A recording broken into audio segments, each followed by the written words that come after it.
Hello दोस्तों, आज हम जानेंगे कि असेसमेंट ईयर और फाइनेंशियल ईयर में क्या अंतर है।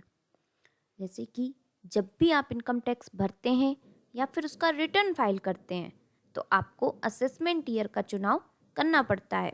ये बहुत ज़रूरी है कि आप सावधानीपूर्वक सही असेसमेंट ईयर चुनें, क्योंकि अगर आपने गलत वर्ष चुन लिया तो फिर आपका टैक्स डिपॉजिट या रिटर्न गलत हो जाएगा। अक्सर नए टैक्स पेयर फाइनेंशियल ईयर को ही असेसमेंट ईयर समझ बैठते हैं।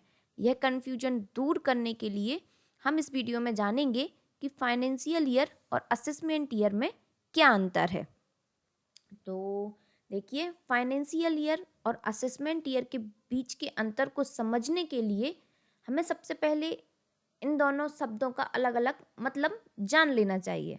जैसे फाइनेंशियल ईयर का हिंदी में मतलब होता है वित्त वर्ष। इनकम टैक्स की भाषा में वित्त वर्ष उस साल भर की अवधि को कहते हैं जिस अवधि के दौरान आप कमाई करते हैं और खर्च करते हैं। संक्षेप में इसे एफवाई भी लिखा जाता है। भारत में फिलहाल यह 1 अप्रैल से लेकर 31 मार्च तक होता है। और जैसे कि 1 अप्रैल 2022 से 31 मार्च 2022 तक की अवधि को 2023 तक की अवधि को वित्त वर्ष 2022-23 कहेंगे। कंपनियां भी अपनी आमदनी व खर्चों की गणना के लिए इसी अवधि को वित्त वर्ष के रूप में या फाइनेंशियल ईयर के रूप में मानती हैं। देश और राज्यों का बजट भी इसी अवधि के लिए बनता है और लागू किया जाता है। अब असेसमेंट ईयर क्या होता है? असेसमेंट ईयर जो होता है उसका हिंदी में अर्थ होता है निर्धारण वर्ष या आकलन वर्ष। संक्षिप्त में इसे एवाई भी कहते हैं। यह वित्त वर्ष पूरा होने के ठीक बाद, मतलब जैसे ही वित्त वर्ष पूरा हो जाएगा उसके बाद की जो अगली तारीख होगी उससे शुरू हो जाता है। आपने बीते वित्त वर्ष के दौरान या फाइनेंशियल ईयर के दौरान जितना भी कमाया है उस पर कितना टैक्स बनता है, इसका जो निर्धारण या असेसमेंट होता है वित्त वर्ष पूरा होने के बाद ही हो जाता है। जैसे आपकी आमदनी या आमदनी के स्रोतों में किस तरह का बदलाव हुआ है, आपके खर्चों या निवेश में कुछ कमी या बढ़ोतरी हुई है, इन सब का सही आकलन वित्त वर्ष बीतने के बाद ही संभव है। इसीलिए फाइनेंशियल ईयर के ठीक बाद की 1 साल की अवधि को इनकम टैक्स विभाग ने असेसमेंट ईयर का नाम दिया है। इसे संक्षेप में एवाई लिखा जाता है।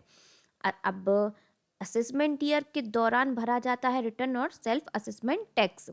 असेसमेंट ईयर में ही आपको बची खुची टैक्स की देनदारी निपटानी होती है। इसके बाद ही इनकम टैक्स रिटर्न दाखिल किया जा सकता है। रिटर्न में ही आपको अपनी हाल ही में गुजरे वित्त वर्ष की पूरी कमाई और टैक्स भुगतान का ब्यौरा देना होता है।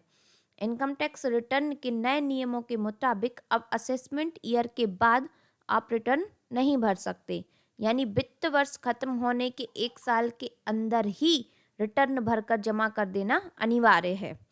यहाँ यह बात ध्यान रखने लायक है कि किसी असेसमेंट ईयर के लिए टैक्स नियम, टैक्स और टैक्स स्लैब रेट्स वही रहेंगे जो कि फाइनेंशियल ईयर के लिए थे, क्योंकि असेसमेंट ईयर के लिए आमदनी और टैक्स संबंधी गणनाएं वित्त वर्ष से संबंधित ही होती हैं।